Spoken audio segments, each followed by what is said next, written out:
Ladies and gentlemen, happy draft day. As you're watching this, it is officially the NFL draft. And in today's video, I'm releasing this super early. Normally, the time I upload videos is 10 a.m. Mountain Standard Time. This is going up a lot earlier than that. And in today's video, we're going to be going over the top 5 scenarios that I want to occur for the draft for the Denver Broncos. Now, this is just my opinion. This isn't a consensus of what other Broncos fans want. I mean, some Broncos fans may want the same things, but this isn't a consensus of what all of us want. And I feel like a lot of us want different things this year. You know, there's some of us who want to trade up for a guy. I'm in that group.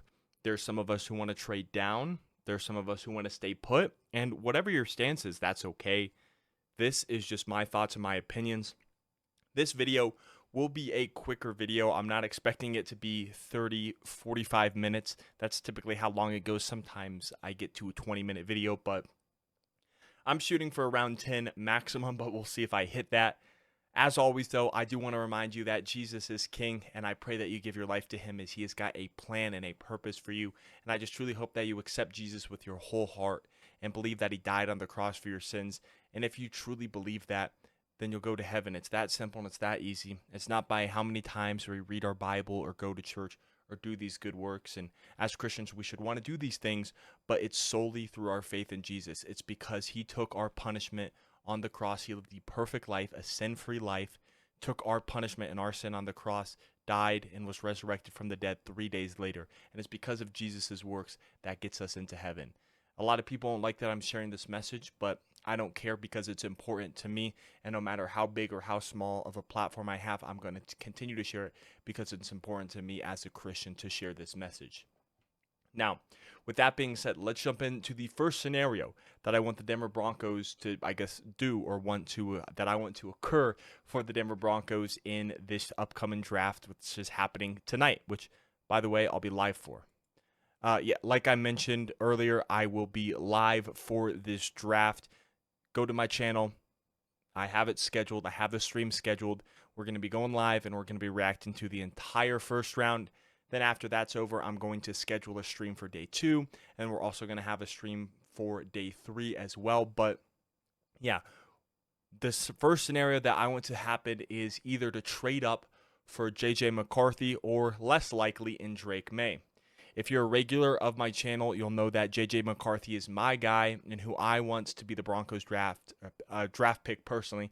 Who I want the Broncos to draft personally. I have videos on my channel that go more in depth of why I like J.J. McCarthy and why he's my guy and why I want the Broncos to draft him. They're titled My Top 10 Quarterbacks in the 2024 NFL Draft. There is one that's titled I think it's like the top 6 quarterbacks that I want the Denver Broncos to draft. And I go more in depth of why I like J.J. McCarthy and why I want the Broncos to draft him. Now, it can be scary trading up. I got a lot of comments today saying that some Broncos fans don't want to trade up for J.J. McCarthy. And I understand. If we're going up to the 3rd overall pick, the 4th overall pick, yeah, it's going to be scary. You're going to have to pay a lot. You're going to have to take out some of the future to trade up to get that guy. And I believe in J.J. McCarthy, and I think he will work out. And it will be scary to try and jump into the top 4, top 5-ish area, which I think, personally, I wouldn't mind. But I think there's also a scenario where McCarthy might start to fall to 7 to 8. And in that range, I'm definitely striking. I'm definitely trading up. It would cost probably our 1st this year, our 3rd this year, probably our 4th this year, maybe another pick like one of our 5ths, and then a 1st next year, but it definitely wouldn't be as expensive. Or it could be a 1st this year, our 3rd this year, a 5th this year, and then a 1st and a 2nd next year, or a 1st next year and a 2nd in 2026, something like that. But it definitely wouldn't be as expensive as jumping into the top 5.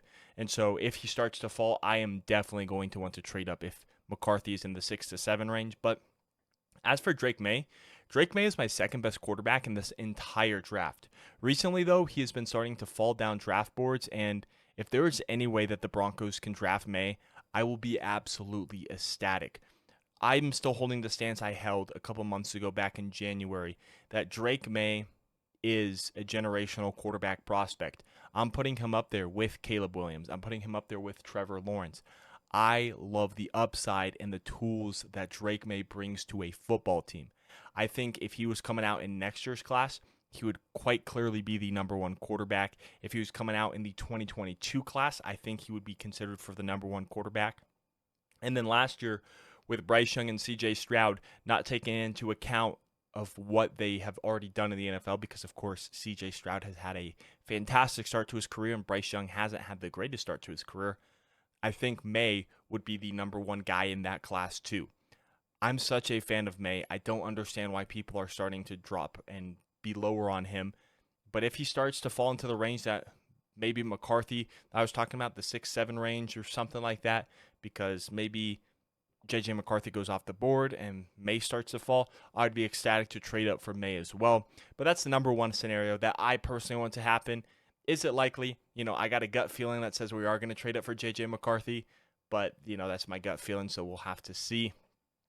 Next up at number 2, my number 2 scenario would be to trade down and then trade up. This scenario I've done in 2 of my mock drafts. If you guys want to go back and watch them, there is this scenario in my most recent Broncos mock draft. It's the 3 mock drafts in one where we go over every scenario of trading up, trading down, and staying put at 12. And then there is one it's the trade down one. You'll see the arrow. It has Bo Nix in the thumbnail, an arrow pointing down, and says trade, essentially signifying a trade down. It's also in that mock draft. And in this scenario, we are involved with the Arizona Cardinals as trade partners, and we get some more draft capital. We get that extra draft capital. We move from 12 to pick 27. We pick up pick 35, and we also get a couple other assets in the trade down. I'm not going to go too in depth in that because the main points are the 27th overall pick and the 35th overall pick. And so with the 27th overall pick, we go best player available. In my case, it was Adonai Mitchell. Fits a need. I think we definitely need another wide receiver on this team. And so we pick him up to be our potential future wide receiver number 1. And then with the 35th overall pick, we trade back up into the end of the first round with the 49ers, specifically at pick 31, and we select Bo Nix to be our quarterback of the future. And so that's my second favorite scenario. We trade down, we miss out on the top 4 quarterbacks in Caleb Williams, Jaden Daniels, Drake May, and JJ McCarthy. So we say, hey, let's pick up some more assets. We trade down. We get a stud wide receiver or a stud player, whoever the Broncos decide to draft. And then we trade back up, which will cost a little bit of draft capital, but moving up 4 picks will probably cost a 5th round pick, maybe a 4th round pick. And we go and get our quarterback of the future, hopefully in Bo Nix. So this is my second favorite scenario. And let's move on to my third favorite scenario. And this is going to just be a straight up trade down. This scenario is simple. If the top 4 quarterbacks are off the board and Brock Bowers, I made a typo here. One sec. So we are back. Yeah, I just made a typo. So this scenario is if the top 4 quarterbacks are off the board and Brock Bowers and Rome Odunze are both off the board, because I'm suspecting Odunze goes 9 to the Bears and Bowers goes 10 to the Jets, then I'm wanting to trade down. That's personally how I feel. If the top 4 quarterbacks are gone, plus Rome Odunze and Brock Bowers, I'm wanting to trade down. Now, the most notable and the most likely teams are the Eagles and the Steelers, because there have been some rumors recently of today, which I'm recording this the day before the draft, that the Eagles and the Steelers might want to come up to draft Quinion Mitchell, a cornerback. So those 2 would be the most likely, in my opinion, or the Cardinals, because I've been mock trading with them for the past few months, so maybe that's just personal, but I just decided to throw them in there. And we get extra draft capital, not only for this year, but also for next year as well.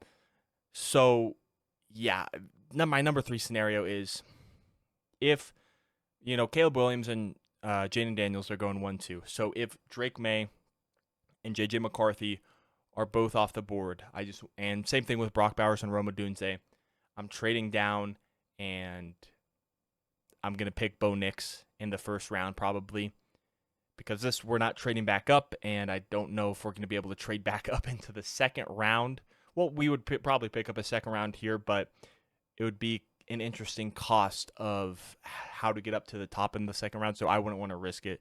Take Bo Nix here, and that's my number 3 scenario. My number 4 scenario is stay put at pick number 12 if Rome Odunze or Brock Bowers are available. I think this scenario is very, very, very unlikely, but I decided to go over it because, anything can happen for the NFL draft.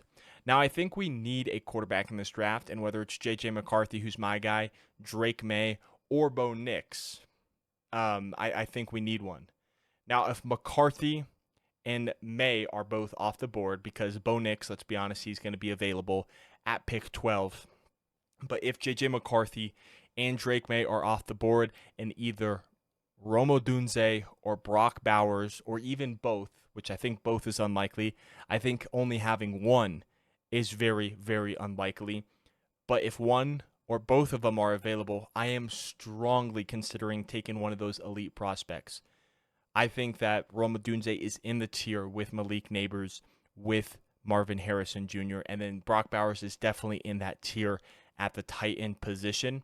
So if either one of those two are available, I would strongly consider taking one of them and just boosting our offense, and then trying to trade into the early second to get Bo Nix, which would be hard because we wouldn't pick till the third round. So it would probably have to include a package of our third and fourth round picks, probably one of our fifth round picks, and maybe it would probably be our next year's second round pick to get Bo Nix. That's what I would do. If one of these guys are available, I feel like you got to take them. They're a game-changing weapon who would give any quarterback an elite target to throw to. Now, the problem is who's going to be throwing to them, because if this happens, as much as I would want to trade up for Bo Nix, I doubt that happens, and I don't think that happens. If we don't, I don't think we'd have the capital to move up to the early second to draft him, because if Bo Nix doesn't go in the first round, he's going early second. So that would be what scares me, because it'd be Stidham, Zach Wilson, or Danucci throwing to one of these guys, most likely Stidham or Zach Wilson. So, yeah, it would be interesting, but if one of those two are available, I am strongly considering drafting one of the two. And then finally, my number 5 scenario, the least one that I want, I guess I should say the one that I really don't want to happen, and that is to stay put at pick 12 and take an edge rusher, an offensive tackle, or a cornerback. Nothing against these guys, but the most likely picks in this scenario would be edge rusher Leautu Latu, edge rusher Jared Verse, cornerback Terrion Arnold, cornerback Quinion Mitchell, offensive tackle Talise Fuaga, offensive tackle J.C. Latham, or even defensive lineman Byron Murphy. Now, no disrespect to these players. These guys are all elite prospects. Leautu Latu and Jared Verse are going to be dominant edge rushers. Terrion Arnold and Quinion Mitchell can be true number 1 lockdown corners. Talise Fuaga and J.C. Latham can be 2 great bookend tackles. And defensive lineman Byron Murphy will be a game changer on the defensive line. However, while I do think these prospects are great, I think we need a quarterback and would prefer to trade down and get more draft capital, while also getting our quarterback of the future in Bo Nix. Now, the reason I said Bo Nix is because I do not want Michael Penix Jr. The injury history scares me. 2 ACL injuries and a shoulder surgery on each shoulder during his first 4 years at Indiana. Had a clean slate the past few years, but a majority of his college career, he did sustain a massive injury. And then I'm also just not a fan of really Michael Penix Jr. game. I'm just not a fan personally. So that's why I said Bo Nix. If we miss out on McCarthy or May, I want Bo Nix. I think that would be our guy and who we should target. But that is just my scenario. That is just who I want. Let me know what your guys' thoughts are in the comment section below. Make sure you leave a like and subscribe to the channel. I will be live in a few hours when you're seeing this at 5:30 Mountain Time, which would be 4:30 Pacific. It will be 6:30 Central, and it will be 7:30 Eastern. So if you want to tune in and watch the stream, it is linked. It is scheduled. I guess I shouldn't say it's linked, but it is scheduled on the channel if you want to tune in. And I hope to see you there. Thank you so much for watching. My name is Parker, and I will catch you in the next one. Peace out.